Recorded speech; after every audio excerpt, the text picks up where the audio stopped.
sector, buong bansa naman. Naabuso naman. Parang ang senator na congressman.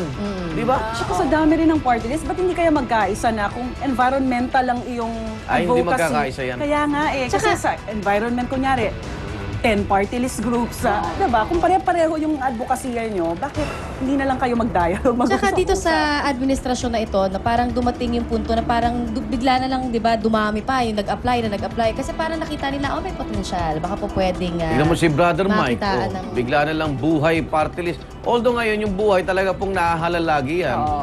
Mga anak niya yung nakaupo doon. Oh, number one nominee, yung kanyang anak. Oo. Pero sabi nga, Brother Mike, talagang taong, di ba, na nagpalaganap ng mabuting balita, eh sabi naman ng Panginoon you cannot serve two masters naman, di ba? Ano ba talaga gusto niya?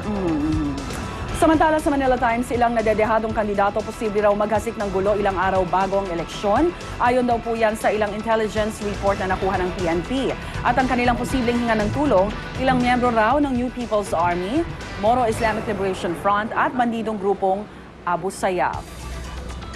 Sa Daily Tribune naman at Malaya, banta ni Senador Noynoy Aquino, People Power daw ang banta ni Senador Noynoy Aquino mauulit.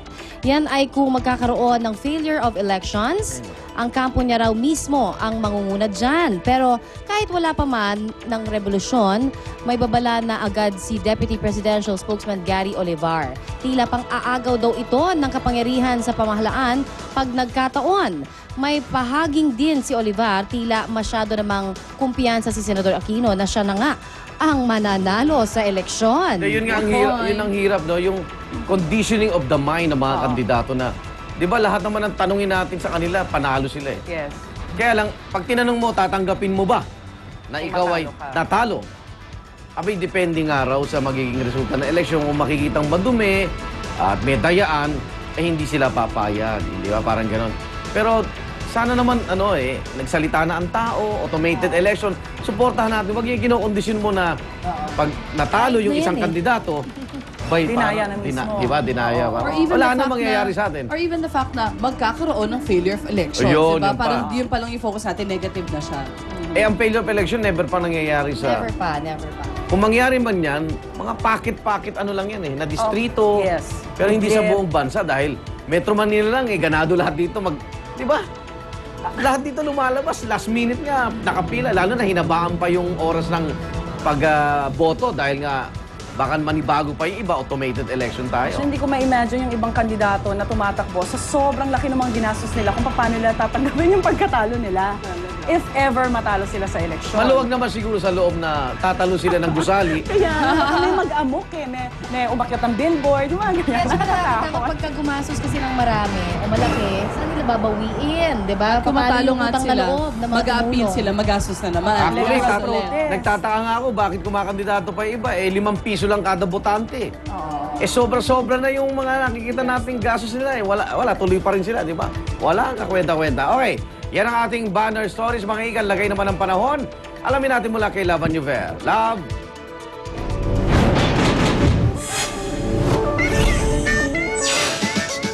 Ayan, para naman po sa ating hirit panahon. Happy morning mga kapuso. Ito na po ang ating update para po sa bagyo. Ang tropical depression po ay huling namataan sa layong 1,050 kilometers silangan po ng Visayas region at nananatili po yung nasa labas pa rin po ng bansa. Kaya yung ating mga kapuso dyan sa Visayas, huwag pa po kayo masyadong kabahan. Pero maghanda-handa na po tayo. Kung sakaling papasok po ito sa Pilipinas, ang magiging pangalan po nito ay Agaton. Ang bagyo po ay nagtataglay ng lakas na 55 kilometers per hour. Ayan, at patuloy po na kumikilos po yan, pahilagang kanluran sa bilis na 26 kilometers per hour po yan. Ang buong kapuluan po ng Pilipinas ay makakaranas ng partly cloudy, medyo maulap-ulap na kalangitan at magiging matindi pa rin po ang init dahil sa high pressure area sa hilagang Luzon naman po. Sisikat po ang araw mamayang 5:58. Ayan, malapit-lapit na at tulubog naman po yan mamayang 6:07 ng gabi. Samantala, tignan naman po natin ang ibang weather conditions sa iba pang bahagi po ng ating bansa.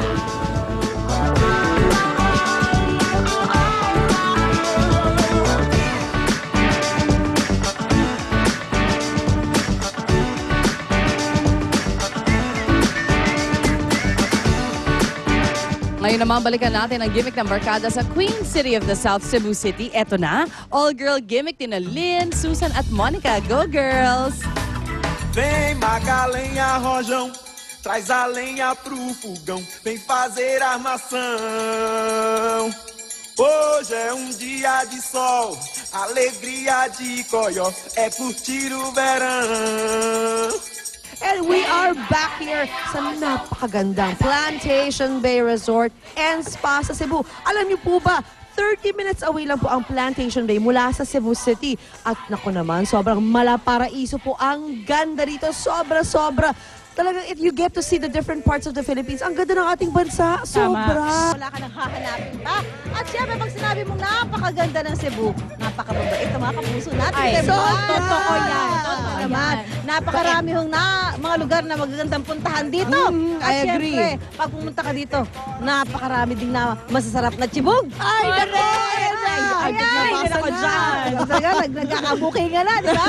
At napakarami din nilang ipinagmamalaking produkto. Of Syempre, course. unang-una na dyan ang gitar. The very Ayan. guitar. Oh, Pero diba? bukod sa napakaganda nito Cebu, napakarami rin pwedeng gawin dito. At gusto ko i-try dyan yung kanilang mga water sports, lalo na yung parasailing. Salay ka dyan. Exciting. Pero syempre, para meron tayong energy sa mga water sports, kailangan nating chumibog. And speaking of chibog, Chibog? dapat i-try natin yung kanilang pinagmamalaking Cebu lechon. And I heard, Mami Susan. Fabulous. Yeah, si Mami Susan, hinanap ang pinakamasasarap na lechon dito sa Cebu. Ako sinama. Ako rin. Ito po ako sa'yo. Ibang klase ng lechon, mamaya. Naku, makikita nyo yung ibang klase ng lechon.